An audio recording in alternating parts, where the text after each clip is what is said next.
প্রথমেই আজকে যে সমস্ত মিডিয়া বন্ধু এসেছেন তাদেরকে ধন্যবাদ জানাই এবং ইংরাজি শুভ নববর্ষের শুভেচ্ছা জানাই। দেখুন, একটা বিষয় নিয়ে এখানে আজকে আপনাদের সামনে আমি এসেছি। আমারই বিধানসভা, আমি যে বিধানসভার বিধায়ক, পুরসুরা বিধানসভা, রামমোহন 2 পঞ্চায়েতের একটা ঘটনা। এর আগেও আমার কাছে অনেক অভিযোগ এসছে, আমি বারবার সতর্ক করার চেষ্টা করেছি, কিন্তু কোনো কাজ হয়। রামমোহন 2 পঞ্চায়েতের যিনি উপপ্রধান আছেন তৃণমূল কংগ্রেসের,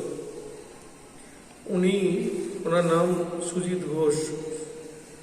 উনি বারবার ওই এলাকায় বিশেষ করে সাধারণ মানুষের কারোর জায়গাকে অনৈতিকভাবে নিয়ে সেখানে কিছু করা, চমকে ধমকে পয়সা আদায় করা, সব কিছুই বারবার অভিযোগ আসে ওখান থেকে।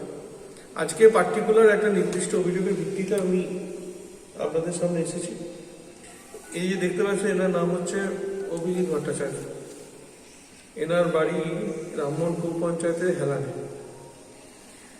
এদের একটা বিষয় আছে, যেটাকে জোর জবরদস্তি একটা জায়গাকে দখল করা হয়েছে এবং সেখানে একটা প্রমোটার দিয়ে মাল্টি বিল্ডিং করার জন্য চেষ্টা করা হয়েছে, একটা কোম্পানি।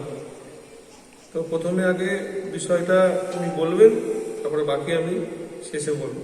আপনি বলুন ঘটনা। নমস্কার, আমার নাম অভিজিৎ ভট্টাচার্য। আমার পিতা সুশান্ত ভট্টাচার্য। আমার দাদুর নামে একটি সম্পত্তি আছে, যেটা 30 শতক। সেটা হচ্ছে আনডিভাইডেড প্রপার্টি। ওই জায়গাটা কোনো রকম ডিমার্কেশন করানো নেই এবং ওই অংশে প্রমোটার দিয়ে জোর জবরদস্তি বিল্ডিং করছে এবং আমাকে আমার অংশটা পিডাব্লিউর ওপর থেকে পঞ্চায়েতের উপপ্রধান সুজিত ঘোষ উনি নিজে দাঁড়িয়ে থেকে সিমেন্টের খুঁটি দিয়ে একটি জায়গা আলাদা করে এবং ওরা সেই জায়গা আলাদা করে দেওয়ার পরে ওই জায়গাটা কনস্ট্রাকশন করতে চাইছে, প্রমোটার দিয়ে বিল্ডিং করতে চাইছে। এবং ওই জায়গার ওপর অনেক ওই জায়গাটা বাজার আছে এবং বাজারটা অনেকেই ওর উপর নির্ভরশীল।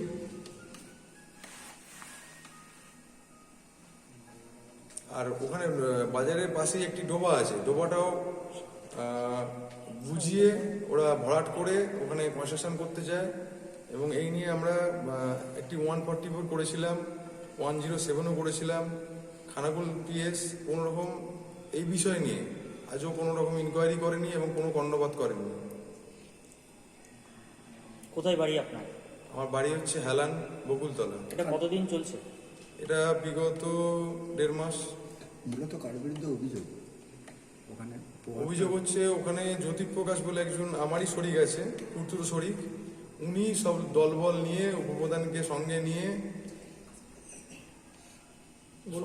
নিয়ে এই কাজগুলো করছে। জ্যোতিক প্রকাশ ভট্টাচার্য, তাপস ভট্টাচার্য, শুভঙ্কর ভট্টাচার্য, বিশ্বজিৎ ভট্টাচার্য। উনি কি তৃণমূল করেন? হ্যাঁ, তৃণমূল করেন। আর আপনি কি বিজেপি করেন? হুম, সেই কারণে কি এই দ্বন্দ্ব বলে মনে হচ্ছে? হতে পারে। আর ভেতর থেকে কাটমানিও খাচ্ছে ওরা, টাকা পয়সা খেয়ে এগুলো সব করছে। বড় বড় হোর্ডিং লাগিয়ে ওখানের লোকাল লোকজনের থেকে কয়েক কোটি টাকা তুলেছেন। অনেকেই টাকা ডিপোজিট করেছেন, সেটা আমি শুনেছি এবং দেখেছি নিজের চোখে। কি বললো পার্টিকুলার এনাদের অভিযোগের ভিত্তিতেই আমি আজকে আপনাদের সামনে এসেছি। এখন বিষয় হচ্ছে, একটা কোটি কোটি টাকা তছরূপ করবার একটা কল ফাঁদা হয়েছে, যেখানে ওরা একটা বিল্ডিং করছে, এটার নাম দিচ্ছে উদয় কনস্ট্রাকশন। দেখুন, এই হচ্ছে হোর্ডিং, হেলান বাণিজ্য ভবন, উদয় কনস্ট্রাকশন। এখানে লেখা আছে দোকান ঘর ও ফ্ল্যাট বুকিং চলিতেছে। মানে একটা মার্কেট করার চেষ্টা করছে এবং সেখানে মার্কেটের প্রত্যেকটা বাড়িকে কোটি কোটি টাকা, লক্ষ লক্ষ টাকায় বিক্রি করবে, করে একটা কোটি কোটি টাকা ইনকামের ধান্দা। ঠিক আছে, কে বা কারা করছে এটা? এটা করছে ওখানে পঞ্চায়েতের উপপ্রধান যিনি আছেন, তাকে সঙ্গে নিয়ে এই জায়গাটার বাকি যারা অংশীদারিত্ব আছে তারা ওনার সঙ্গে কিছুটা মিশে আছে এবং এনার যে জায়গা সেই জায়গাটাকে জোরজবস্তি একটা দখল করে সেই জায়গাটার উপর কনস্ট্রাকশন দাঁড় করানোর চেষ্টা চলছে, যেটা উনি 140 করে করেছিলেন, কোনো কাজ হয়নি। আমি এরপর থানাতেও কথা বলবো। এখন বিষয় হচ্ছে, এর আগেও ওনার বিরুদ্ধে অনেক অভিযোগ শুনেছি, আমরা অনেক অভিযোগ শুনেছি ওই এলাকাতে। তো এই যে উদয় কনস্ট্রাকশন করুন, কোনো অসুবিধা নেই, লিগাল করুন, সব ঠিক আছে, কিন্তু ইললিগাল কাজ কিন্তু মানব না। আমি ওখানকার মানুষ আমাকে ভোট দিয়ে জিতিয়েছে, তাই ওখানকার কোনো মানুষের সঙ্গে কোনো খারাপ ব্যবস্থা হবে বা তাকে ঠকানো হবে, তার সঙ্গে জোরজবস্তি করা হবে, তার আইনত তার যা সম্পত্তি সেটা কেড়ে নেওয়া হবে, এটা কিন্তু বরদাস্ত করব না। এই বিষয় নিয়ে এতদিন ওনারা চেষ্টা করেছেন, এটা কিন্তু আজ থেকে আমি নিজে দেখব।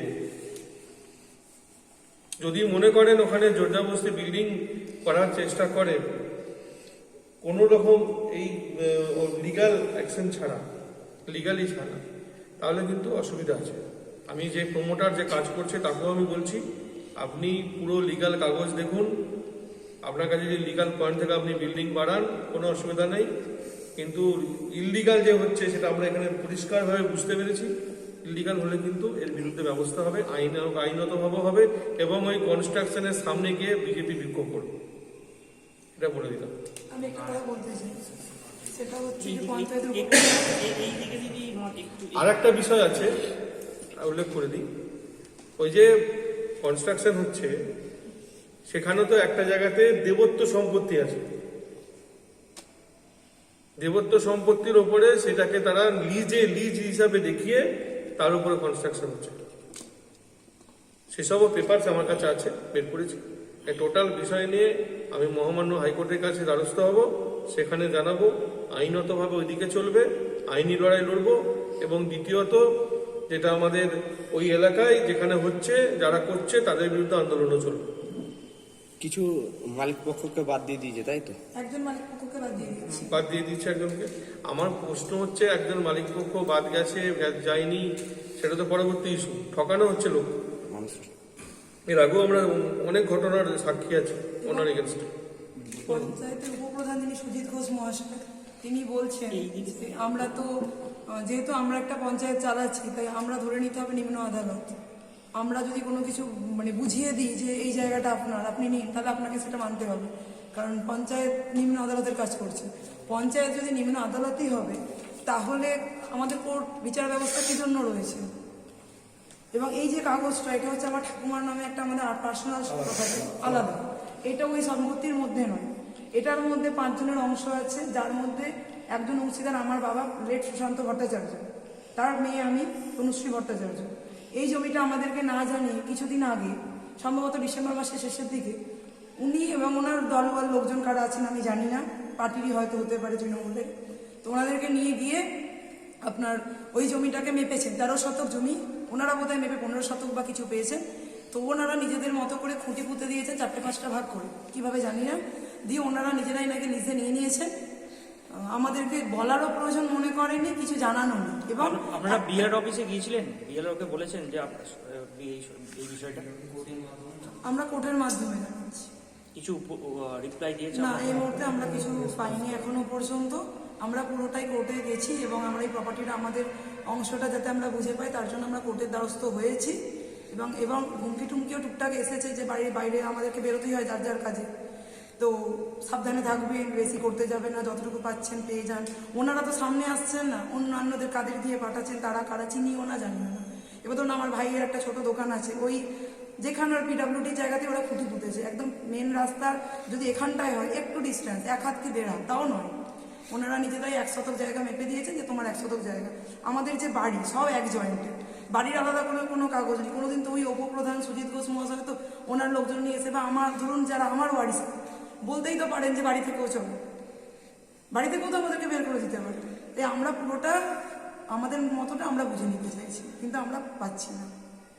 এবং কনস্ট্রাকশন শুরু হয়ে গেলে আমরা কিভাবে লড়াই করতে পারি, তাই আমরা ওনার কাছে এসেছি, দাদার কাছে। উনি যেটা কনস্ট্রাকশন কি শুরু হয়ে গেছে? না, কিছু শুরু এখনো হয়নি, কিন্তু ওনাদের তো যতদূর আমরা খবর পাচ্ছি ওনাদের সব পেপার রেডি। না না, একটা কথা পরিষ্কারভাবে বলে দিতে চাই আপনাদের মাধ্যমে, কনস্ট্রাকশন শুরু হওয়ার আগে যে জায়গার উপর কনস্ট্রাকশন হবে সেই জায়গা লিগালি যেন ঠিক থাকে। লিগালি ঠিক থাকলে ভালো, কিন্তু লিগালি ঠিক নেই, তাই আজকে ফেস করতে হচ্ছে। অসুবিধা থেকে যদি কনস্ট্রাকশন শুরু হয় তাহলে কনস্ট্রাকশন হবে না। বলছি দাদা, আপনারা আপনাদের মাধ্যমে যেখানে যেখানে বার্তা যাওয়ার দরকার সেখানে চলে যাবে। দাদা এরকম তো অভিযোগ বারবার উঠে আছে, কারোর জমি রাতারাতি অন্যজনের নামে ট্রান্সফার হয়ে যাচ্ছে। কি বলবেন এইসব বিষয় নিয়ে? এটা তো তৃণমূল কংগ্রেসের কালচার। ওপরে সিএম ওখানে বসে বসে বড় বড় কথা বলছেন, আর নিচে তার দলের ক্যাডাররা, তার দলের কর্মীরা সাধারণ মানুষের সব লুটে পুটে খাচ্ছে।